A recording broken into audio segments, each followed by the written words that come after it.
জাতি হিসেবে, সম্প্রদায় হিসেবে এই দেশকে, এই দেশের মানুষকে রক্ষা করা, নিরাপত্তা দেওয়া, সমাজে শান্তি শৃঙ্খলা প্রতিষ্ঠা করা আমাদের দায়িত্ব।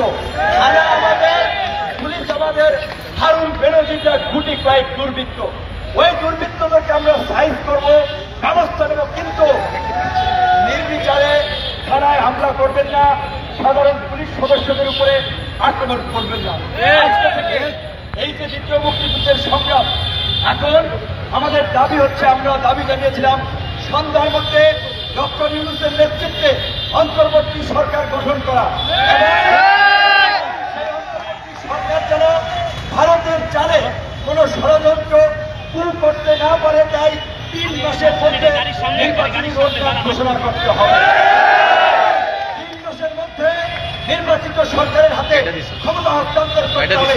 আর আপনারা জনগণ, আপনারা রাজনৈতিক দল নেতাদের কাছে ফুটবলের মতো ব্যবহার হবেন নাকি নিজেদের অধিকার প্রয়োগ করবেন, সেই সিদ্ধান্ত রাজনৈতিক সংগ্রামের মাধ্যমে আপনাদেরকে নিতে হবে।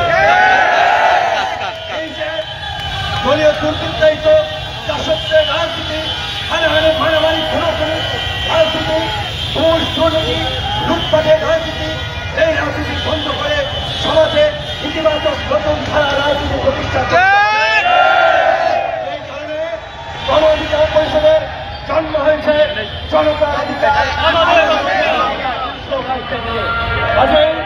আপনারা গণ অধিকার পরিষদের সারা দেশের নেতা কর্মীরা শান্ত থাকুন। পরবর্তী রাজনৈতিক পরিস্থিতি নিয়ন্ত্রণ করার জন্য আগামের জন্য আমরা এক মিনিট বিরতি নিচ্ছি। আগামের পরে সমাপ্ত করব।